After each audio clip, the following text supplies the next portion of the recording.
Well, the rumours were true, and the Springboks are out of the Rugby Championship 2020. Martin Gillingham tweeted about it a couple of days ago, basically saying he had it from somebody at Saru that the Springboks were going to pull out and they were going to cite player welfare as their number one concern.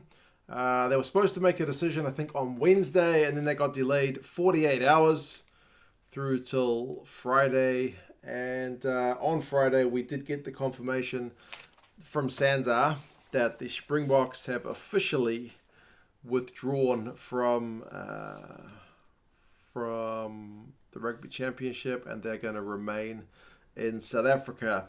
They've cited a few different reasons. One part was South African government restrictions, although I read kind of conflicting reports of that. Like the Sydney Morning Herald was saying that the government in South Africa had actually approved for them to fly out a few weeks ago, but then high performance staff within the Springboks put in a second level restriction, basically saying that the players, before they could leave, would need to have amassed 500 game minutes before they could fly out.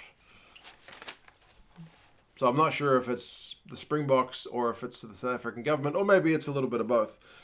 Safety concerns, player welfare, the ongoing effect of COVID-19 in South Africa and on their players, both based in South Africa and based in Europe. So, yeah, like I said, the rumors they kind of came true. And it was an interesting one because when we looked at the rumors, there seems to be fairly decent support in South Africa from South African fans that the Boks don't go. And the main reason is basically that the guys aren't prepared. Jordan recently sent me some videos for a South African show, basically. It's a John de Villiers and Skulk Burgers show. And they were talking to some of the guys, and I think it was Steven Kitsoff and Frans Malherbe basically saying that they haven't been able to get back to their muscle amount. Like they're only at 80 or something, 90% of their normal muscle mass.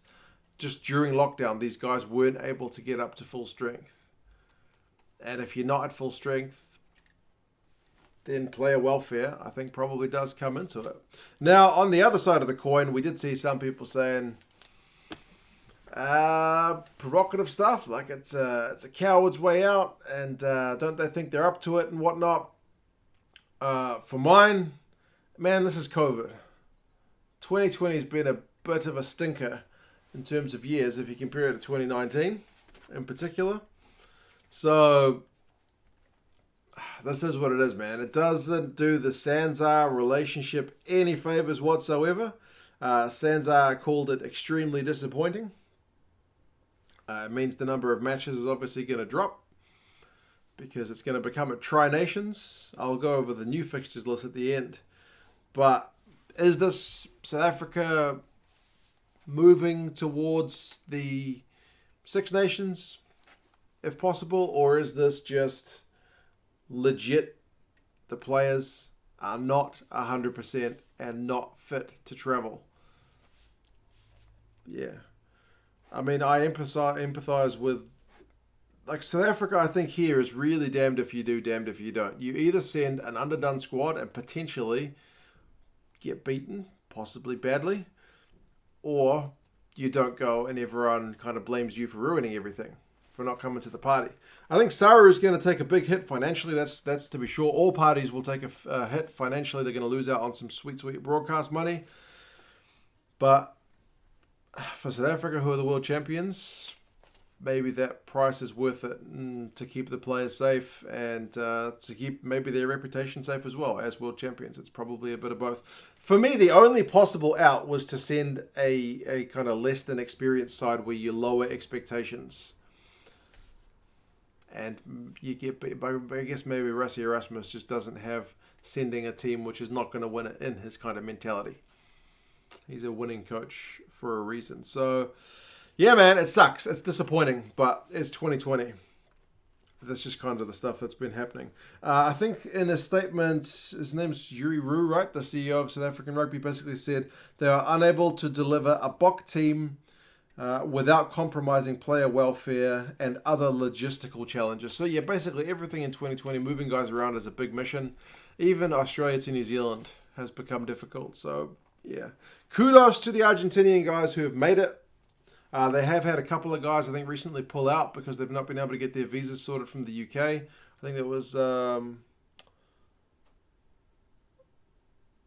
no, it's gone. It's gone from my mind. I was thinking Boffelli, but it's not Boffelli. Bonisia. I think it's Bonisia. It's one of them. But, yeah. What does this mean for the tournament? Like I said, it's going to become a Tri-Nations. So you got the first two games are the next two Bledisloe games, which I guess kind of makes sense. Australia-New Zealand on October 31st and November 7th. And then you've got the Argentinian games November 14th against New Zealand, November 21 against Australia, November 28 against New Zealand, and December 5th against Australia. So the Argentinians get an extra 2 weeks. I hope they can find them some kind of game, because otherwise these guys are going to be underdone against the All Blacks and the Wallabies coming off like 4 matches against each other.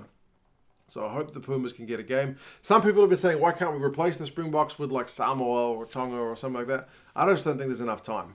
I think the logistics are probably kind of nightmarish in 2020 as they stand without trying to get something organized kind of on the fly. So that's just my guess. But yeah. So yeah, disappointing. After that rumor, kind of not that surprising. I hope Super Rugby Unlocked does well. I hope this does not mean the end of the Rugby Championship, because the Aussie, New Zealand, South Africa dance has been going on for quite some time. And I know as a New Zealand fan, we certainly like playing the Springboks. But obviously the Springboks when they're at 100%, preferably to a team which is underdone. So yeah, kind of crappy news for a Friday. Maybe good news if you're a South African fan and legit didn't want to see your team go. But just as a fan, you want to see them play, don't you? So you can't help but feeling a bit disappointed. But, yep. That is what it is. So we'll see how the Pumas can go in this Tri-Nations. It was kind of good because the first match was supposed to be the Pumas against the Springboks, two teams which in terms of preparation were going to be in a similar place, maybe with the Springboks having a bit more. So I thought that kind of at least balanced things out a little bit. But the way it stands, the Pumas have got a pretty big uphill battle of their own. So yeah, we'll see how things go. What do you guys reckon about this one? How disappointed or relieved are you? Springboks fans, Aussie fans, Pumas and All Blacks fans. Do you buy into the reasons of player welfare? Or do you think this is like a higher level strategic move to distance themselves from New Zealand, especially with all that's been going on with Sanzar? That kind of political thinking is all a bit above my head. I just want to see the guys play rugby, and we're not going to next get to see the Springboks play until they play the British and Irish Lions, which seems crazy. But yeah. Anyway, you guys let me know your thoughts, and I'll talk to you again soon.